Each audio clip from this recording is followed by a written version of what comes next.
Tired, slow, lethargic, or a little bit foggy? Are you drinking more coffee, energy drinks than you probably should? Well, in this video, I'm going to try and explain how I kicked my caffeine addiction.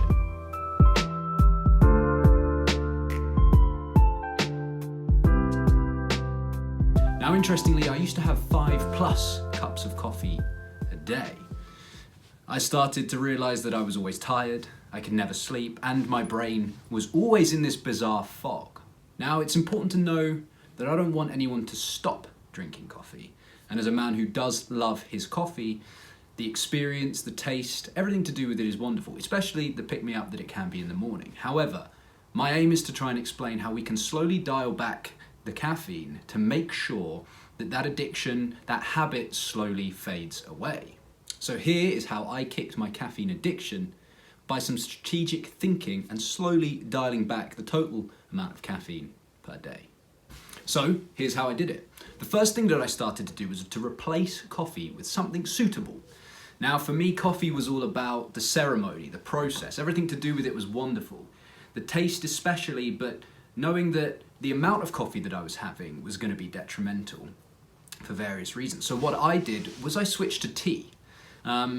Now for us Brits, you might be thinking like black tea, English tea, that sort of stuff, and that's not my cup of tea, pun not intended. But for me it was all about herbal teas. So I would have various different herbal teas and I would go through that same process, that same ceremony of making a nice filter coffee, getting up in the morning and making that espresso, but I would do it with various different teas. And I think one of the things that did work, for me at least, was that hot beverage. Now I would still have the coffee in the morning, I would still have that sort of mid-morning, just before we got to the afternoon cup of coffee, but to be able to intermittently have tea in between, or if I was looking to cut down even more and just have 1 cup a day, tea was amazing for that. And you can get a surprising array of different blends of teas. You can get calming teas, you can get reviving teas, you can get sort of uplifting teas, as you can see. However, to be able to have that warm cup of something that I enjoyed the taste of as well as the ceremony that went with it was amazing. So, replace coffee with something suitable.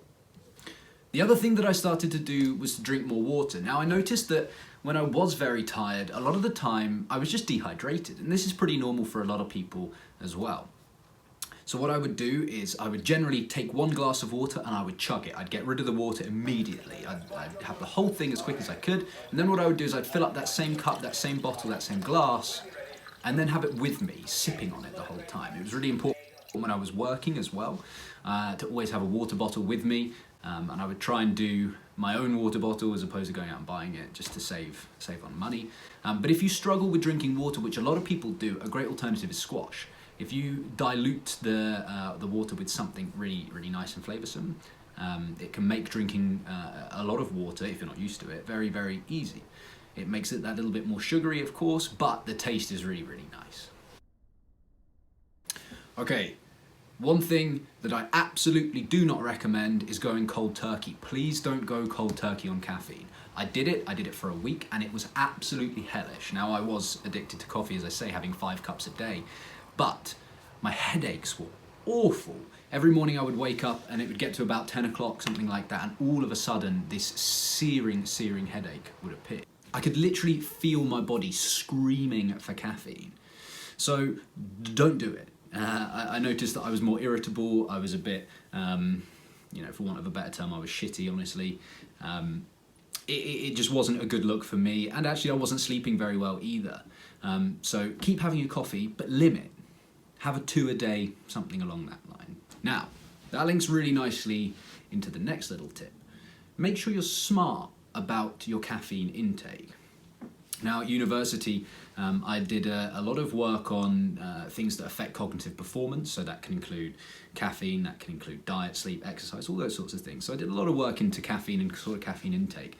One really important feature to remember is caffeine has a half-life of 6 to 8 hours, which means the majority of the effects of caffeine will wear off after 6 to 8 hours, but not all of them. So you should really take that into account. For me, I like to try and get 8 hours of sleep. I wake up at 6 a.m. for work, so I generally try and get to sleep by 10 o'clock. I stop having caffeine at all by 2 o'clock. I would like to do it a little bit earlier, but that's how it works for me at the moment. 2 o'clock is when I stop drinking any caffeine. Reason being is if I have caffeine past 2 o'clock, let's say 3 o'clock, the half-life is 6 to 8 hours, the caffeine won't be exiting, the majority of it at least, won't be exiting my system until about 11 p.m. I want to be asleep an hour before that, so it's not helpful. So essentially what you want to do is you want to figure out how long you want to be asleep for. 8 hours is a good one. You want to then take 8 hours off the time you want to wake up, and then take another 8 hours off of that.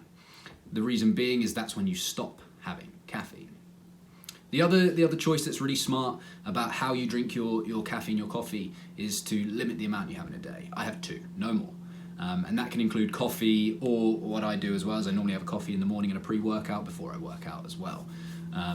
So I tend to work out around midday, just on lunch breaks due to the work that I do. But make sure you have no more than 2 caffeinated drinks a day. Another interesting thing is to make sure that you have a little break between those drinks. So if you have 2 coffees, one at 9 o'clock, one at 10 o'clock, at 10 o'clock you could have an incredible amount of some 300 milligrams of caffeine in your body at one point, which is insane to think about. And that's when things like anxiety, things like the jitters can really take over, because you just have such a sheer amount of caffeine in your system. So make sure you have a good break in between. Try 6-ish hours is what I would recommend. So for me, I generally have a cup of coffee at 6:30, and then I'll generally have my pre-workout just after lunch around 1 o'clock. So for any of you that have seen any other videos on this channel, obviously I'm a fan of coffee. I love the whole process, as I've mentioned. This is one of my passions as well. So it is a strange video to make, but I have experienced quite the detrimental effects of caffeine, and I don't want anyone else to feel that. So if this has helped, or you are going to try this, let me know. Hopefully those sleepless nights disappear. Hopefully some of those jitters and anxiety disappear. But keep me posted in the comments for how you're getting on. And for more bite-sized content, have a look at my Instagram, have a look at my TikTok. That's where a couple of other videos will go, a condensed version of this one, for example, as well. So stay tuned. I hope you enjoyed the video.